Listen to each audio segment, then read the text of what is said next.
alors les députés nyonso oya kozwa mutuka ya chef de l'État faut à défendre le chef de l'État na ba télévision. Rapporteur aye koloba. Mon frère, il faut être souple, il faut être vigilant. Natango mutazo loba oyeba nini nani nazo bisa monoko na ye. Qui sait que na kati ya parlement wana trois paroles bimi différentes.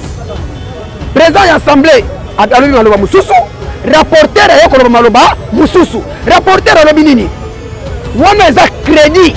Tozo ko créditer ba député pour babanda kozwa eloko na crédit ba futaka mbongo ndamu ndamu. Babuzo on a le côté la politique ba sala. Biso pe population et ce qu'on a le biso population et bandé pa na tina bande ko mususu tina ba province donc république mobimba. To ko yoka bango te, to ba grapela bango to ko tumbango moto.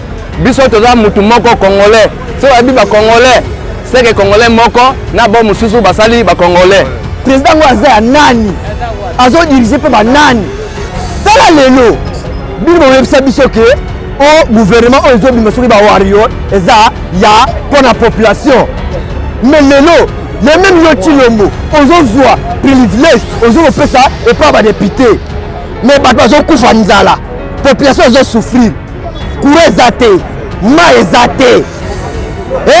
Mais yo ozo zwa ni tout connaît ozo ke pesa ba député. Yebisa ngai. Elo yo memela batu ba kashine. Eza komona wuta tobanda kokozambo kanabiso gouvernement ya lelo eye kotangisa biso pinjoli na miso. Ya komona un président de la République soi-disant aza kosala makambo eza contre démocratie ya pays na biso. C'est dommage. Bazana discours ya kopesa biso lisuté. Bazata na phrase moko te na verbe ko conjuguer biso. Nyonso tozoyeba. Baza ba miyibi baza lokuta. Donc tokoyoka bango te. Basoso tolia rango ti lelo eza oyo bango bakitaki prix te eza eloko moko bakitsa prix te bakosala biso opérateur économique bazoya wa bango baye bokonzi na bango lokuta ya moyibi tokoyoka mutu moko te mwana soso soit vimbi na nzuku seke mama aza na se matadi eza musika te soki conteneur na matadi il faut basala toute façon bakitsa ngowa ebokanga kuna biloko esa nini epola biso makambo sosona etali biso te toliaka tomesa na matembele tilomba bomi mboka mupiko pondu komi 2000 francs mipiko matembele komi 1000 francs eloko ya 5 eza lisu te pembe alati azomonana mais oyo alobi papa nga na leli ata eloko te meme bano bakende kodebrier meme molange masanga eza te fete nini kisegedi akimi mukolo mbuka ke kubomba na zambo aza soki aza na esi soki aza wapi.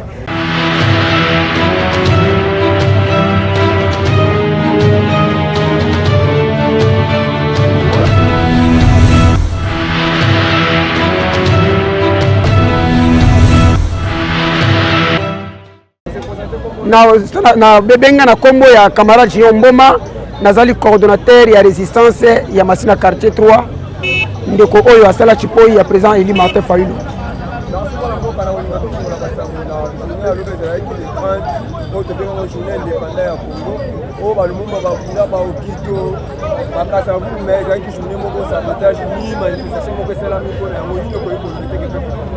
Matondo mwana mboka mukolo ya lobi tozalaki na résidence présidentielle ya chef de l'État Martin Fayulu Madidi bisika oyo asalaki discours na nation congolaise na koyeba nini ezotambola na kati ya mboka na biso. Ndeko lelo soki otuninga likambo etali 30 juin eza kosala pasi eza kosala mawa eza kosala soni parce que na discours ya mokonzi ya mboka lobi alobaki na biso boye depuis 1960 jusqu'à nos jours Congolais aza na souffrance, Congolais aza toujours na inquiétude, Congolais atikala kosepela te attaque Congolais na kati ya mboka na ye, c'est parce que totikala na kozwa président légitimement ya volonté ya peuple te. Na koloba boye mwana mboka Congo na biso etambolaka na République démocratique du Congo. Lelo boye tokomi na 5e république. Na kati ya 5 république wana muto boya makambo ya démocratie ezaka moko kombo na ye Joseph Mobutu. Mobutu muto boya ka indépendance ya Emery Patrice Lumumba. Mais d'autres présidents qui sont restés bazali ba président oyo ba commémoraka mémoire il y a le 30 juin oyo mukolo tozwaka indépendance pour la liberté et démocratie ya peuple congolais kasi eloko eza kopesa biso pasi eza komona wuta tobanda kokonza mboka na biso gouvernement ya lelo eye kotangisa biso pinjoli na miso ya komona un président de la République soi-disant aza kosala makambo oyo eza contre démocratie ya pays na biso. C'est dommage. Pour ce, je tiens à rappeler la population bakolananga libanda lelo Chilombo Antoine aye ko bebisa miroir to image ya démocratie ya mboka na biso Congo. Tomoni esali passe na motema komona mokonzi aye kokota aza konie kosala fête ya indépendance mais aza kosepela kokende kozwa minu ya muto akota indépendance na kati ya mboka. Ça c'est la folie. Je le dis avec assurance et que monsieur d'office oyo komona na Judas ya mboka oyo komona na bandi ya mboka et obimi rebelle contre la nation congolaise. Nayango tolobi na yo boye. Nous en tant que le fils de Emery Patrice Lumumba, nous en tant que descendants ya Simon Kimbangu, nous en tant que descendants ya peuple congolais, tozo refléter image indépendance na kati ya mboka na biso Congo. Tosengi na yo, si les choses ne tiennent pas, tu n'as qu'à déposer. Parce que tu n'es pas le premier et tu ne seras pas aussi le dernier. Yami bale na koloba na biso boyi.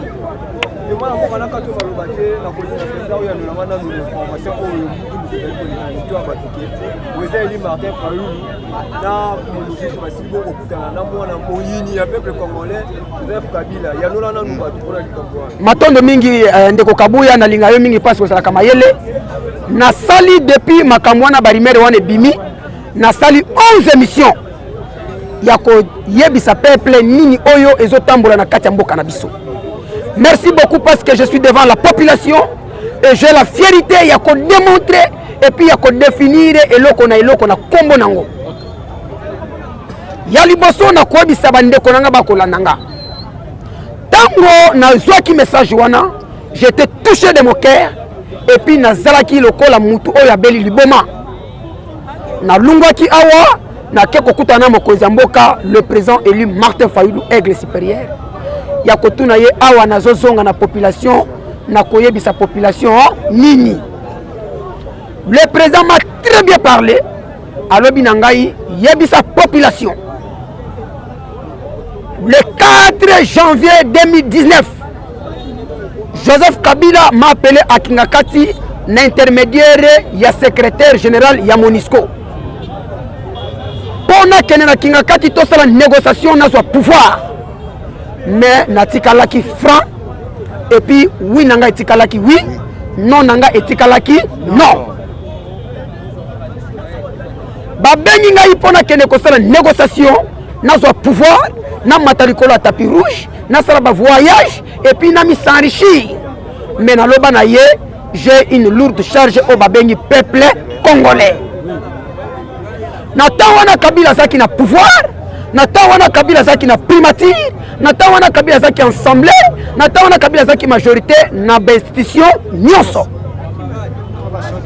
Tango na boya Kabila kamati pouvoir a pesi Chilombo.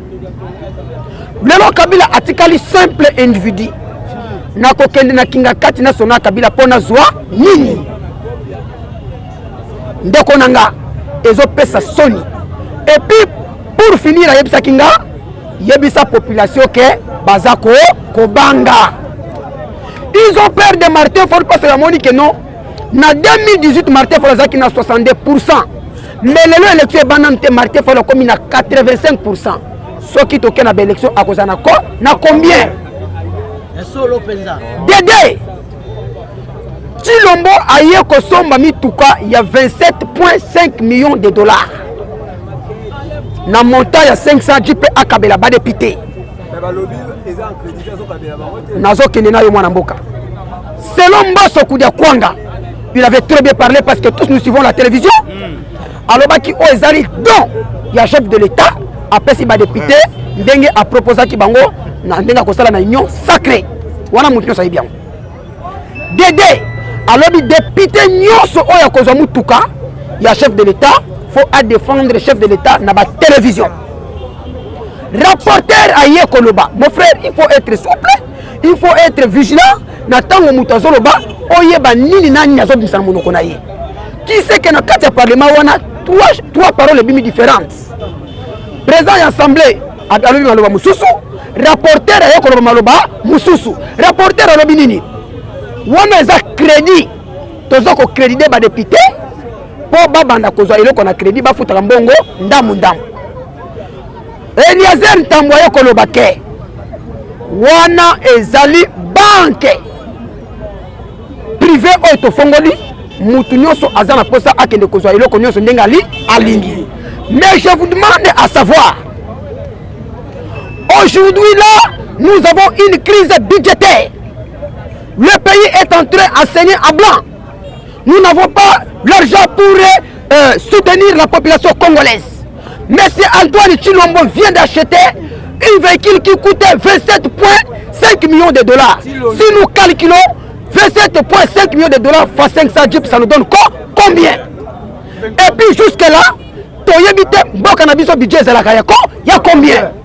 Mon frère ami, tu viendras me dire que non, on est un gouvernement, non, je ne disconviens pas de ça.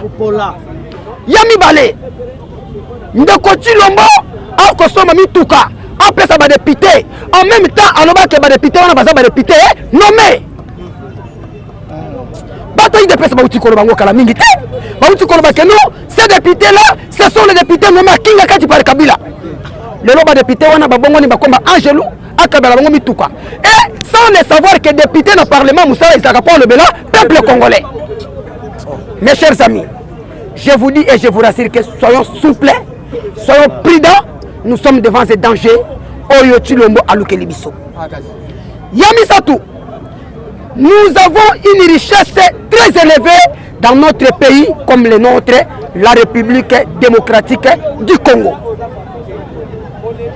Tshilombo Alungwe Awa akei Rwanda kokutana Kagame oyo aza tuer le peuple congolais, oyo aza numéro 1 ya massacre le peuple congolais pour basala accord usine ya transformation ya minerai ekende Rwanda. Mon frère, tango baza ko kamata usine ya transformation ya minerai na biso Congo ekende Rwanda, biso na Congo tozwa pourcentage pour to bénéficier combien? Yami Balé, Ndeko Tshilombo Alungwe Awa akei kosala pont oyo eza korelire République démocratique du Congo na République ougandais. Potozwa nini? Combien de routes ezali awa bato baza konyokama po batambola? Mutu azotika ba Congolais akeke kosunga ba étranger. Vous allez me dire que cet homme aza soutien peuple congolais? Non. Yami Satou, nani oyo akoki kondima pays na ye, mboka na ye, toza na démocratie, akoma manipuler na l'étranger oyo baza ba individu simple. Nini eya koloba manyoso wana po baloba ke mokozi mboka Martin Fayulu akiko kutana Kabila. Na kokota wana pona yebisa. Tango Martin Fayulu amoni ke mituka wana ezali biloko moko ekozala na avantage à peuple te, abengi ba député ya yamuka nyoso. Alobi na bango au nom du peuple congolais, député oyo akozwa mutuka ewuti pa Tshilombo ezangi volonté peuple, il sera d'officiellement sanctionné. Oza kozwa mbongo na kombo ya parti politique oyo eza géré na peuple congolais, okosala makambo te oza contre volonté ya peuple congolais. Kabila tango yoki bongo, il appelait Nemi Moulania en lui disant député mokote ya FCC akokamata mutuka wana. Tango bayoki bongo bamoni ke Martin Fayulu malobane kokana Kabila baye komonter image akoloba ke non Martin Fayulu akokutana na Joseph Kabila. Très bien. Très bien. Mais nasilisa pour comprendre ngai. Nasilisa pour comprendre ngai. Na proposé le nom Martin Fayulu a sali discours.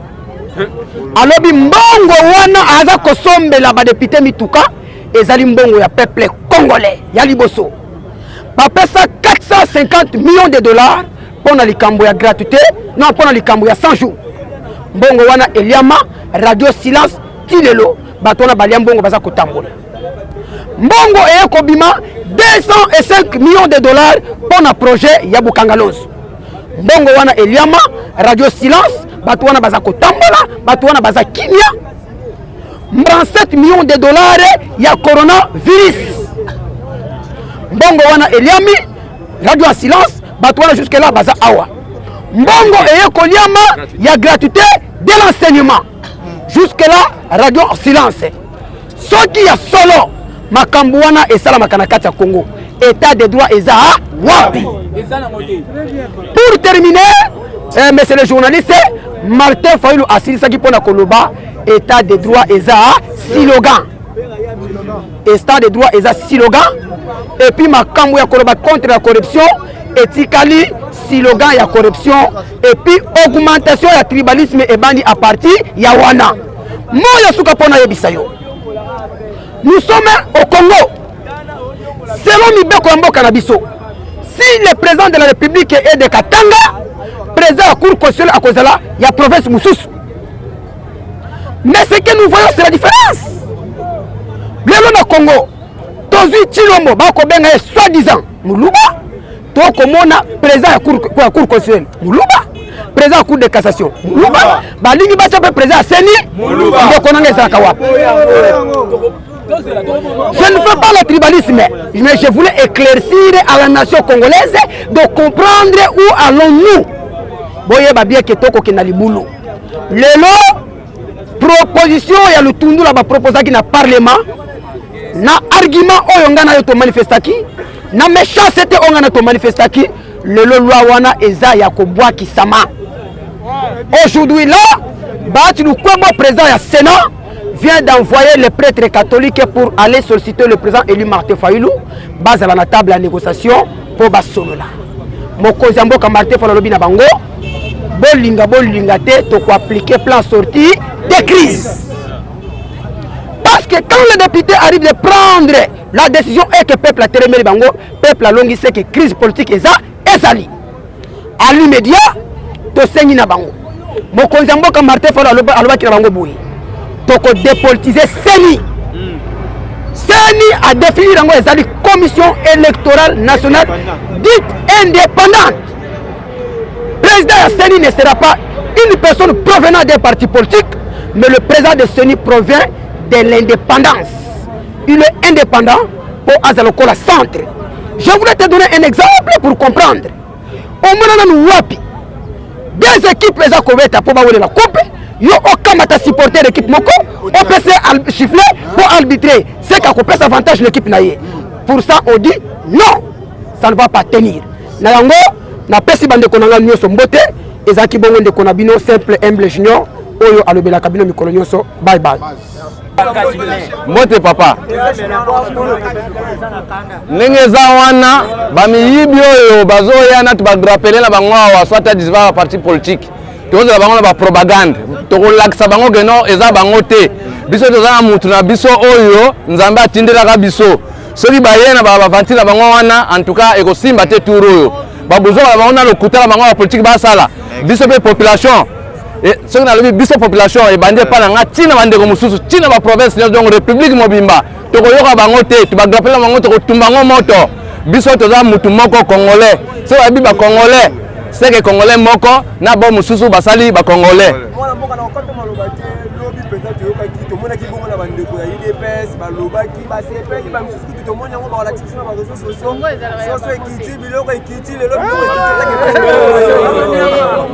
Bazo nourrir biso na ba promesse à lokuta. Banda babana ki ba promesse na bango. Batu ya ba nouvelle unité ya enseignement bango ti lelo bazo lela. Ba kosa ki bango ke na mois d'avril. Lelo toza mois nini. Lokuta na bango nyonso biso tozomona ngo bazali sous essayer akosa biso te bazana discours ya kopesa biso lisu te bazata na phrase moko te na verbe ya conjuguer biso nyonso tozoyeba baza ba miyibi baza lokuta donc tokoyoka bango te basoso tolia rango ti lelo eza oyo bango bakisaki prix te eza eloko moko bakisa prix te bakosaki biso baopérateur économique bazoya wa bango baye bokonzi na bango ya lokuta ya moyibi tokoyoka mutu moko te banda na badepute na bango kita ntina bachef de quartier na bango toza na ta koyoka ata mutu moko te rendez-vous na urne biso na bango tokuta na urne mais na bapropagande tokolakisa bango oyo ya biso président na biso akomona déjà partir bapropagande bakoka biso te tour biso nyonso toza vigilant soki bayeli biso ya 2000 tokolia yango apres tobengani bango po eza mbongo mboka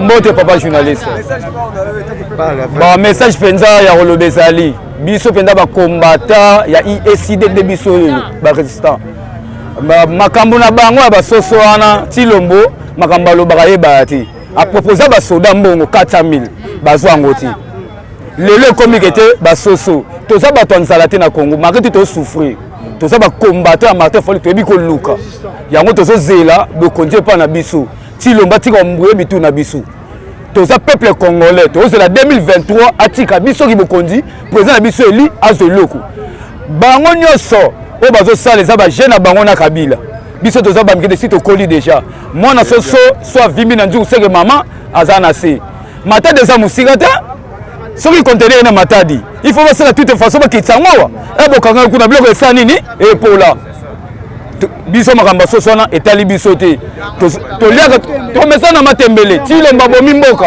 mupiko pondio komi 2000 francs mipiko matembele komi 1000 francs eloko ya sexe eza lisu te mais na sepeli ndenge yoye tozaka même moral biso nyonso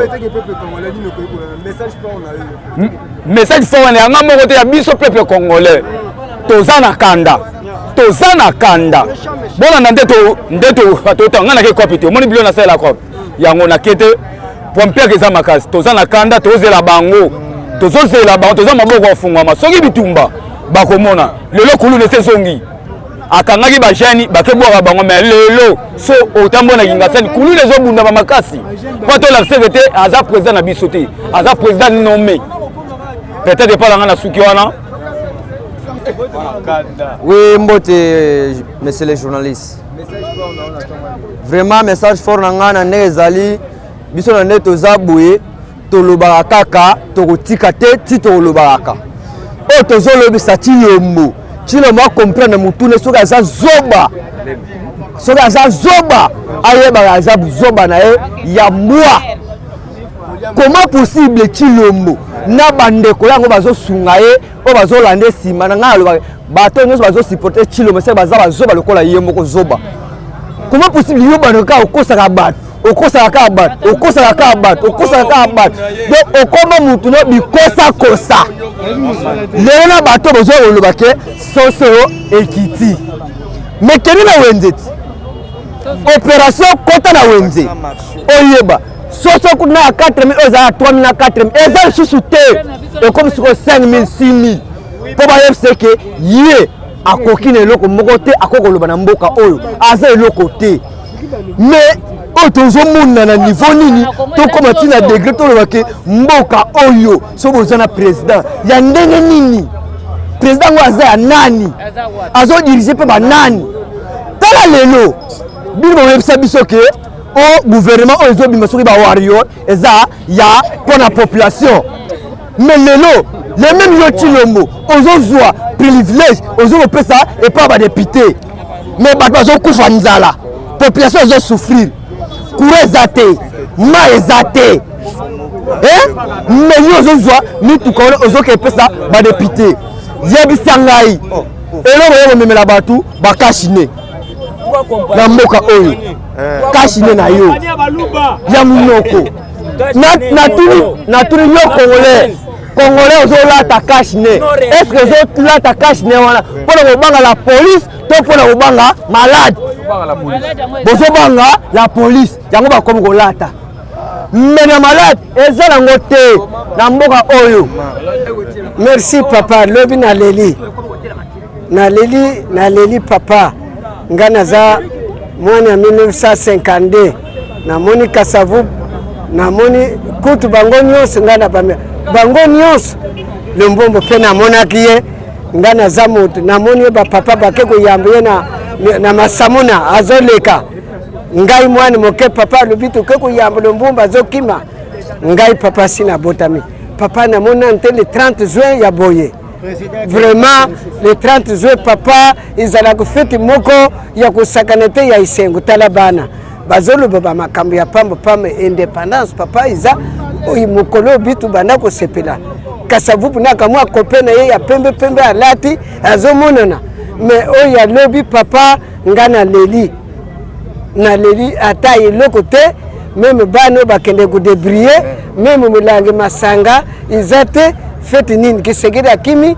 mukolo mbuka ke kubomba na zambo aza soki azana esi soki aza wapi vraiment isikina zalaki papa buzola ngana leli na pesi musengo raison bana batangi bazalia walubaki ba politicien bazali alubaki moko bazai ba micronite soki ba micronite alubaki donc batangi te même ba politicien na biso ata moko atangi te indépendance papa ikende kuleka boye bilamba izate même na société uzomoni bazubana ko pesa biso mwa iloko ya kulia iloko moko te namoni ke segeri vraiment azali zoba tata na ye kasa to salaki namoni ke aza mwana moko aza mopaya soki azala congolais alinga sala fete na biso na nzala na biso na pasi na biso tulundu za na papa na biso ke segeri mais aza papa na biso te wana ya solo wana independence tangu nazoya namoni batu bazolo bo temusoni kiti seke losi 1800 na zalaki na 1000 francs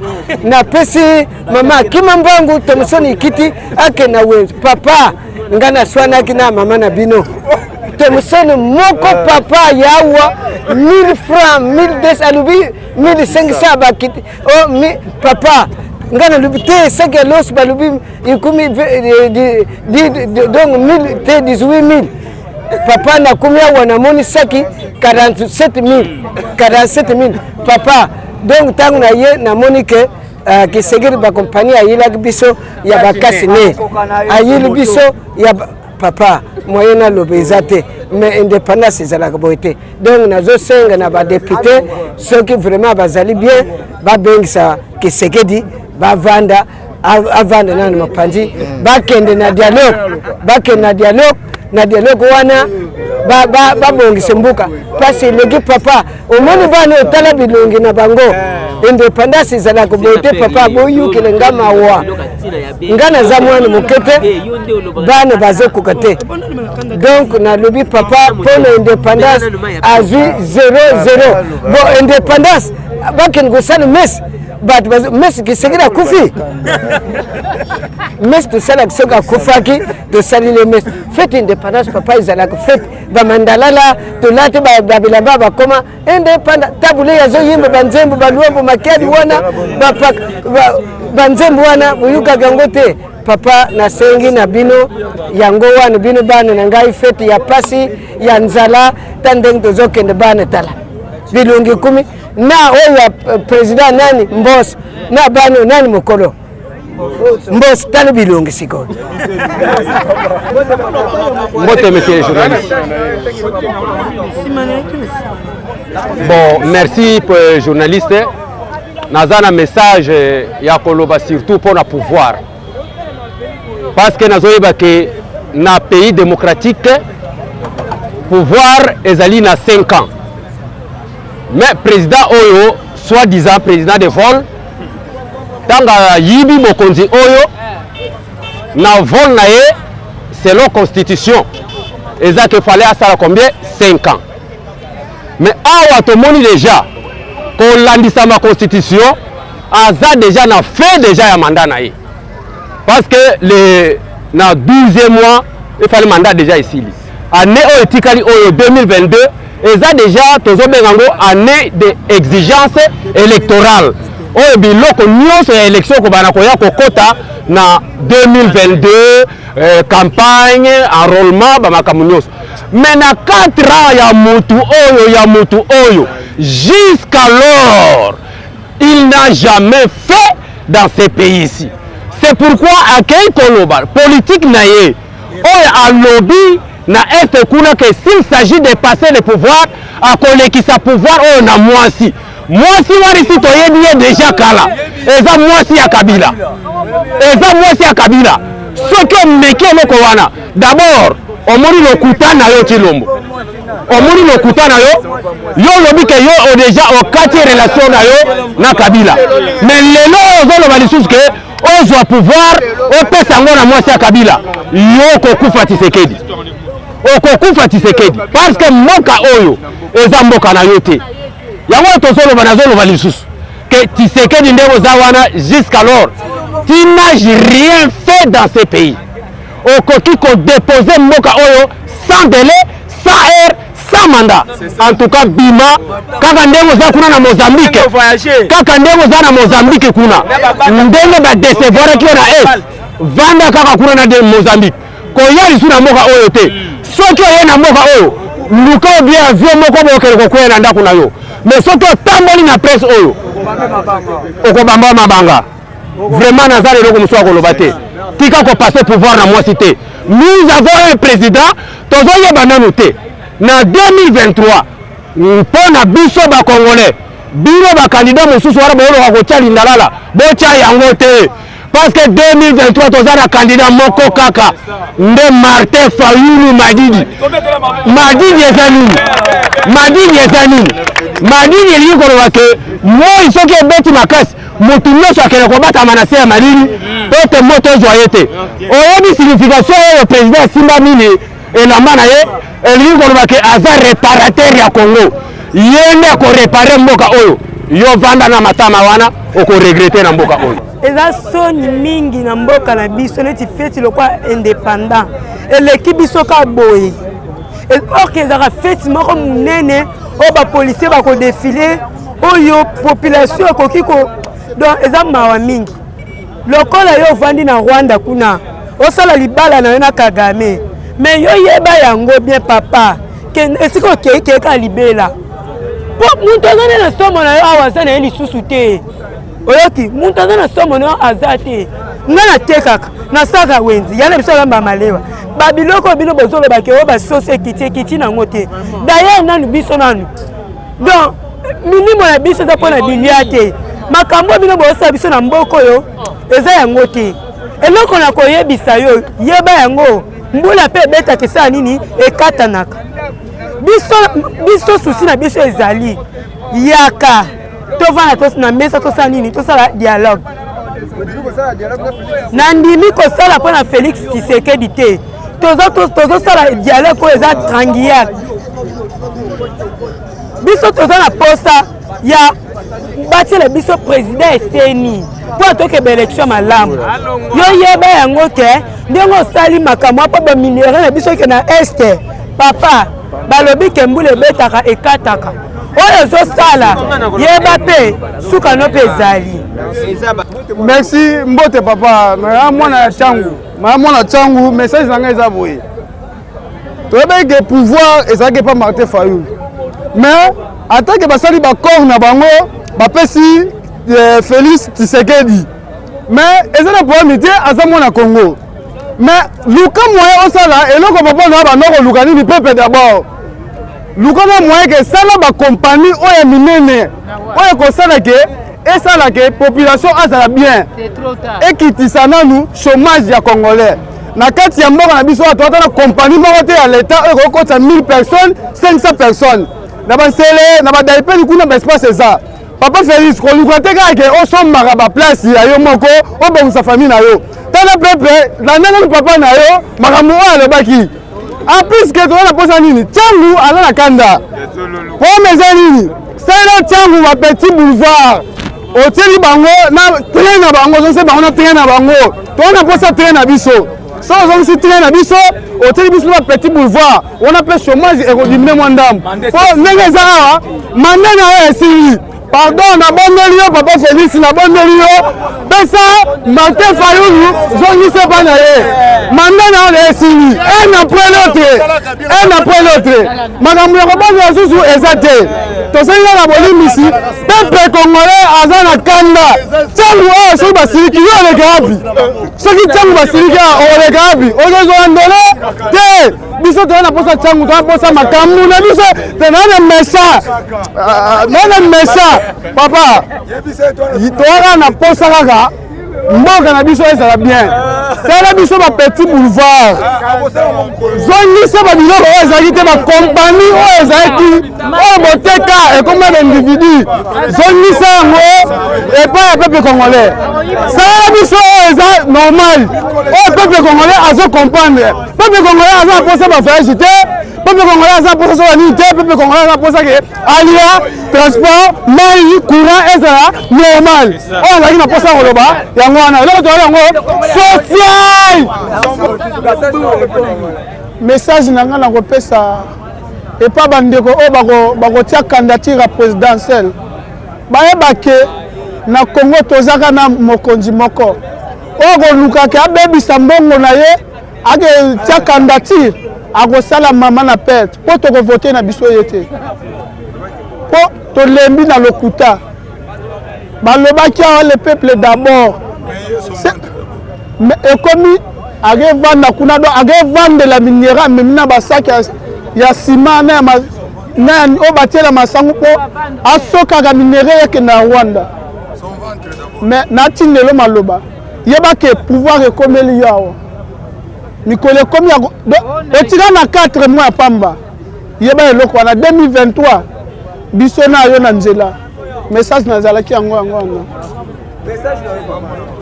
En tout cas, bonjour d'abord le peuple congolais.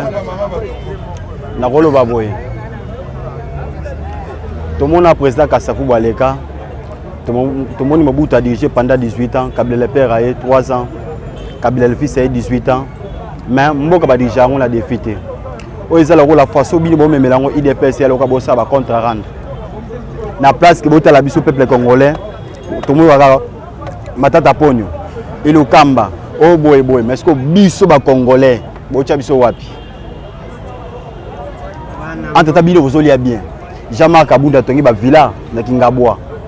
Augustin Kabuya ata mwana ba jipa minene na ba garde présidentielle. Banda Congo ezala Congo, c'est la première fois na mon secrétaire ya parti ata mwana garde républicaine. Ezala raté. Mais tout le monde a pona bino bataille IDPS. Tolembi. Tout le monde a pona bino na IDPS.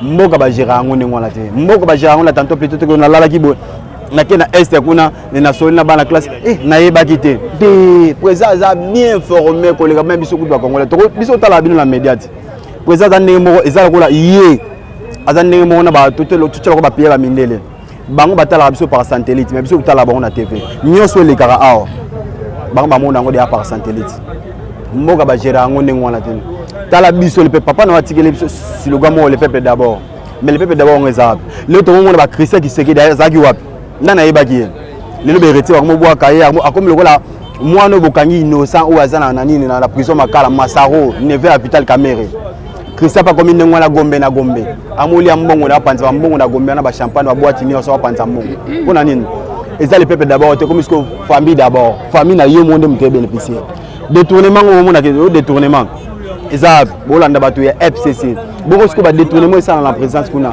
ndana ozo wa mbongo wana et le tout puissant ministre le Teni Longondo mbongo wa Covid ba don euta na libanda lelo eza papa to zelo ka 2023 tona minga olobate ya mukuse to zera 2023 turo o l'état qui est raté qui na 2018 2023 en tout cas est raté. Oh bah otiga là, oh bah okufa bah okufa.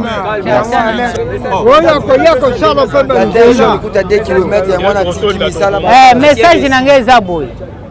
Eloko nga nazo senga na Congo, eloko ekamusanga.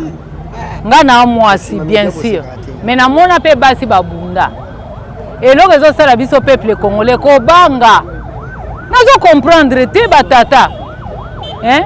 Nazo comprendre te ba congolais na naza congolais awa biso ba congolais tozo banga nini na yoka pe na ba mboka mususu mutu moko atelema mboka esala nini ebonga soki balobi to senga soulèvement ata moko akobima te to banga ka nini me toloba kaka mabele na biso lo mumba atelema azalaka nani azala mutu te liwa nzala eza liwa te nzala eza liwa maladi mpe eza liwa gaz mpe eyaka na liwa okova na ndako obeli te me okufi siko tobangaka nini ngai nabimaka nakenda ntina ambasade ya Rwanda tobunda etumba kuna naza te ata nakufi lelo bana nanga basani bazwaka meme nani lobiko batata bamama totelema te tolobaka na munoko totelema toyebi bandako na bango badepute oyo baza korompi toyebi bandako na bango